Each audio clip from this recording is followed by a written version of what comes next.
Should we stay or should we go? The question the British people will have to answer in the upcoming referendum on EU membership was on everybody's mind, until a deadly attack brought the campaign to a stillstand, leaving the UK, but also the European Union, in a perplexed state. Welcome to the State of the Union. It was Thursday afternoon. British Labour MP Joe Cox was heading to a meeting for the Remain campaign, those who want the UK to stay in the bloc, when the unrepairable happened. People leaving flowers and tributes in London's Parliament Square in memory of a British MP who died after being shot and stabbed. Joe Cox, an opposition Labour politician, was attacked while getting ready to meet constituents near the English city of Leeds. Of two halves. Cox was elected last year and was married with 2 daughters. Fellow lawmakers from several parties praised Cox as a rising star of politics. Campaigning for next week's referendum on Britain's EU membership has been suspended following the attack. Amateur video has emerged of what appears to be a man being detained after the murder. West Yorkshire Regional Police say a 52-year-old man was arrested. A more sober end to the campaign for the referendum might give time to think to people who simply couldn't make up their minds yet. And that's what our quote of the week is about. My heart wants to leave, my head says we need to stay. The answer of a voter from London when asked about his choice.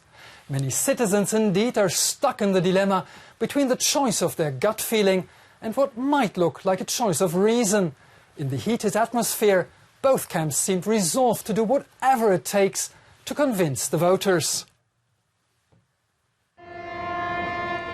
Britain's EU referendum campaign has taken a bizarre twist after rivals from both the Remain and Leave camps took their increasingly vocal war of words to the waves.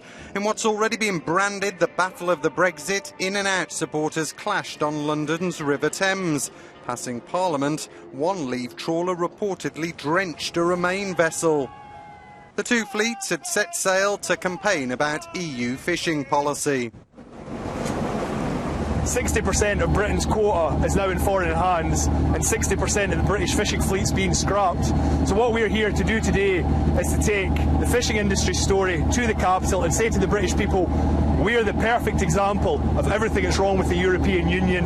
We need to get out and we need to be free to chart our own destiny. The stunt in London came as Britain's Finance Minister George Osborne warned the UK faced a near €38 billion black hole if it leaves the EU. Let's take the mid-range of what the impeccably independent Institute for Fiscal Studies says there would be in terms of a black hole in the public finances. The mid-range, not the worst case, the mid-range is a £30 billion hole in the public finances. And this would be a permanent and structural hole. And frankly, there are only a certain number of taxes you can put out that are going to raise the sums required, and there are only a certain number of big government budgets you can cut. And that's the cold reality of quitting the EU.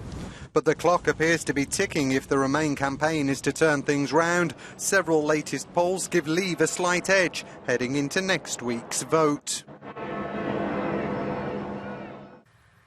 The murdered MEP's husband had participated in the action on River Thames on the side of the Remain campaign. But let's move to our worst rating of the week. It's Russian and English football hooligans who brought violence and panic to the streets of Marseille and then to other places in the north of France during several encounters of the Euro 2016 tournament. On the brighter side, our up of the week. The Icelandic fans who came in droves to support their team at its first ever major international tournament. It's about 27,000 of them, which is almost 8% of the population of the small island in the northern Atlantic. Time for our interview of the week. British MP Joe Cox used to work for the development organisation Oxfam in the UK, but also here in Brussels. Just before the murder happened, Grégoire Laurie sat down with Oxfam's executive director Vinny Bianyemia, who was very critical about the EU's plans to ask poor countries to hold back potential migrants in exchange for development aid. Europe is facing a migration crisis and is very divided on this issue.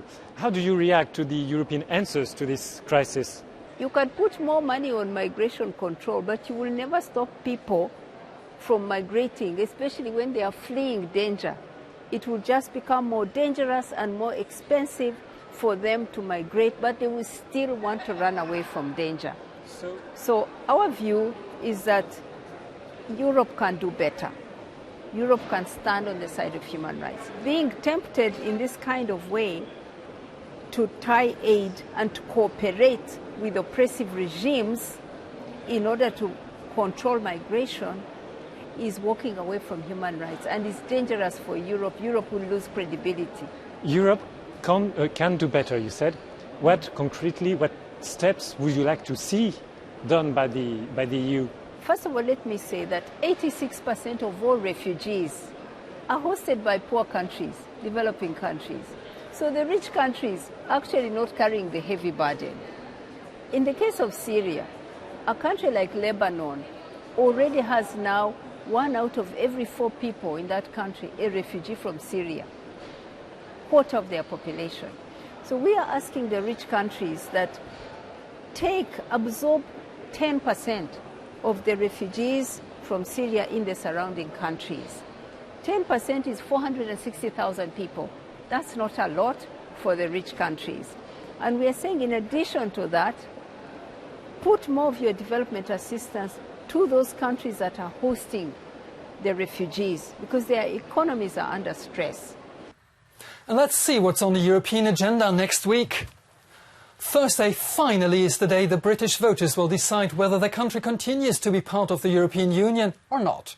A vote that will send shockwaves far beyond the British Channel. Results are expected on Friday. Saturday, the Icelandic vote for a new president, and it remains to be seen if a large chunk of the population will be back from France by that date. And on Sunday, the Spanish vote for a new parliament, after last December's elections didn't bring any majority able to form a government. Thanks for watching, stay tuned and have an excellent week.